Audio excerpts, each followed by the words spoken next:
instabilidade dos bens do mundo. Nasce o sol e não dura mais que um dia. Depois da luz, segue a noite escura. Em tristes sombras morre a formosura. Em contínuas tristezas, a alegria. Porém, se acaba o sol, por que nascia? Se é tão formosa a luz, por que não dura? Como a beleza assim se transfigura, como o gosto da pena assim se fia. Mas no sol e na luz falte a firmeza. Na formosura não se dê constância. E na alegria sinta-se tristeza. Começa o mundo, enfim, pela ignorância. E tem qualquer dos bens por natureza. A firmeza somente na inconstância. Gregório de Matos, grande autor barroco da literatura brasileira, em uma poesia extremamente filosófica, que trabalha o paradoxo, o conflito, a dualidade da existência humana, as concepções de que o mundo, ele nasce, o homem nasce com ele, e a gente, nesse mundo, vive as inconstâncias de todas as circunstâncias, sejam elas emocionais, afetivas, religiosas, econômicas, sociais. Gregório de Matos traz essa construção rica em forma, e aí nós vamos ter o cultismo, né? Trabalho de muita riqueza com os paradoxos e antíteses, e essa linguagem impregnada de figuração faz a gente pensar quais as características do barroco. O que foi o barroco? Vamos comigo que a gente vai pensar um pouco sobre isso. Pensar no barroco é pensar em pérola irregular. Essa irregularidade vai ser característico muito em textos, em pinturas, em esculturas, elementos que vão ser composicionais do estilo barroco.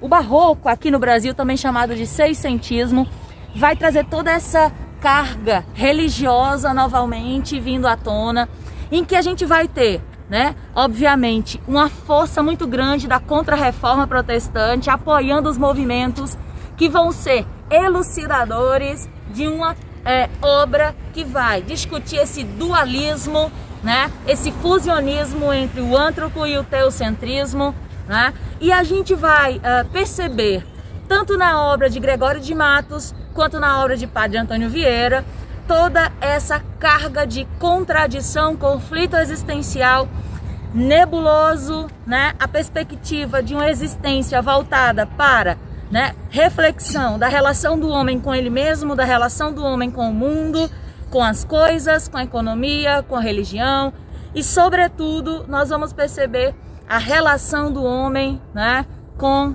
Deus, com o divino. É por isso que nós estamos aqui na igreja São Leopoldo Mandique, aqui no setor Jaó, em que a gente vai refletir um pouco sobre como esse ambiente, né, religioso faz a gente pensar um pouco sobre o que foi o barroco brasileiro. Vamos lá? Pequei, Senhor, mas não porque hei pecado.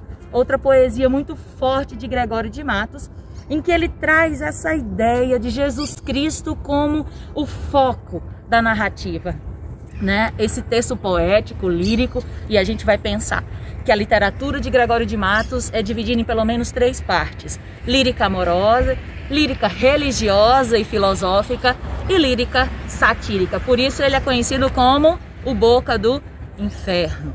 Nós vamos ver: pequei, Senhor, mas não porque hei pecado. Da vossa alta clemência me despido, porque quanto mais tenho delinquido, vos tenho a perdoar mais empenhado. Se basta a vós irar tanto pecado, a abrandar-vos sobeja um só gemido, que a mesma culpa que vos há ofendido, vos tem para o perdão lisonjeado. Se uma ovelha perdida e já cobrada, glória tal e prazer tão repentino, vos deu como afirmas na sacra história: eu sou o Senhor. a ovelha desgarrada.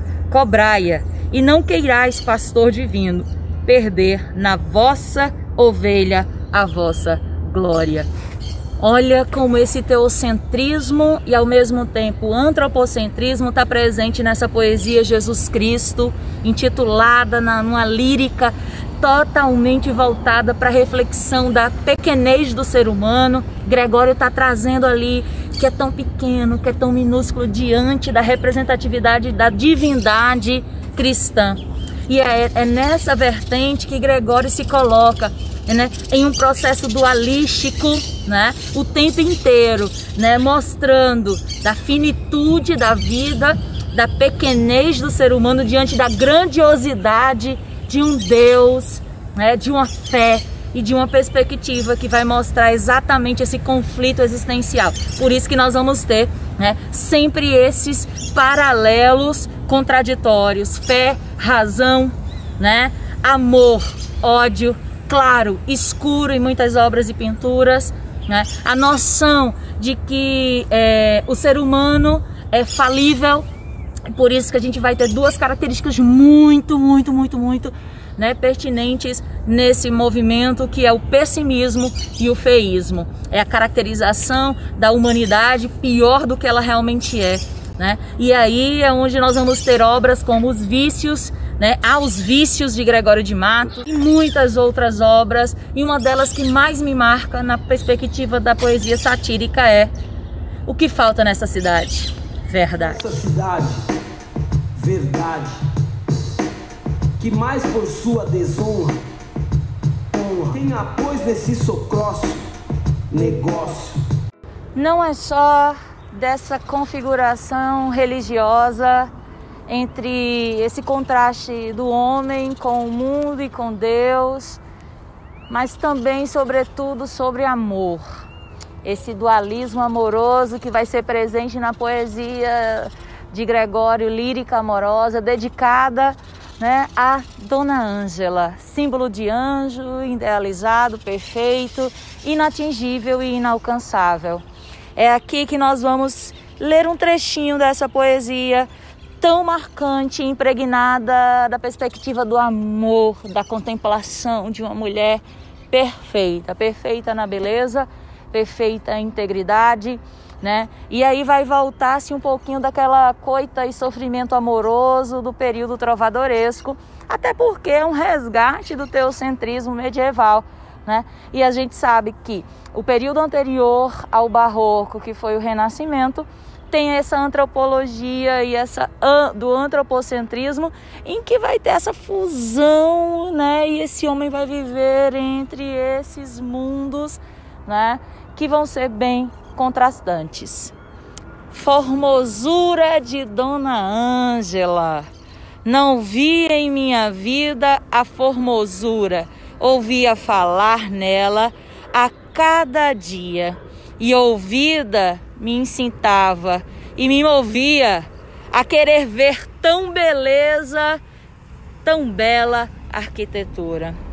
Ontem a vi por minha desventura, na cara, no bom ar, na galhardia de uma mulher que em anjo se mentia, de um sol que se trajava a criatura.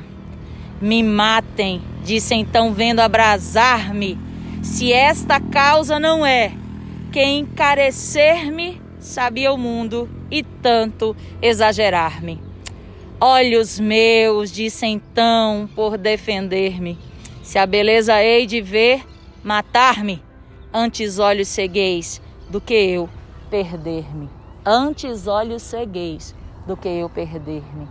Olha o exagero de emoções, por isso que a gente vai ter o uso muito evidente no barroco de figuras de linguagens como hipérbole, metáfora, né? Tudo vai ser muito exacerbado. E essa exacerbação que a gente chama de cultismo, esse rebuscamento textual, não vai estar só no texto literário, não. Vai estar na arquitetura das igrejas, das esculturas. Por isso que nós vamos ter o rococó, todas as riquezas de detalhes, igrejas impregnadas de ouro, muito ouro, para mostrar a grandiosidade né, do Deus, da fé, da perspectiva voltada, né, para a contemplação de que o homem é menor e Deus é maior. Assim como Gregório era menor e Dona Ângela era maior.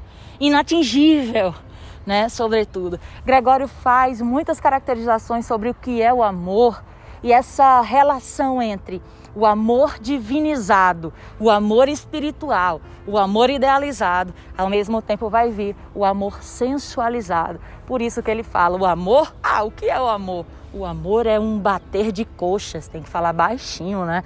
Não posso falar muito essas perspectivas sensuais perante a igreja e a religiosidade. Será que não? Isso é um tabu? Deixa isso para depois, a gente conversar isso depois, né? Mas nessa perspectiva, Gregório também vai ser alguém que vai trazer aquilo que ninguém queria ouvir, né? Todas as mazelas da Bahia. Nós estamos em meio a um processo de pandemia, por isso que eu estou aqui com a minha máscara, né? Mas eu não poderia deixar de vir aqui, né, nesse ambiente que é extremamente simbólico para falar do barroco, né? Em uma cidade que tinha o caos, o problema de estruturas econômicas, tinha uma sociedade aristocrática extremamente hipócrita. Gregório vai ter uma poesia que vai mostrar aquilo que ninguém quer ver. Por isso que ele fala, triste Bahia. E essa triste Bahia, ele vai questionar o porquê tantos usurpadores, ladrões. Olha que não é só Gregório que vai falar sobre isso, mas é ele que vai ser conhecido como Boca do Inferno. Aguarda aí.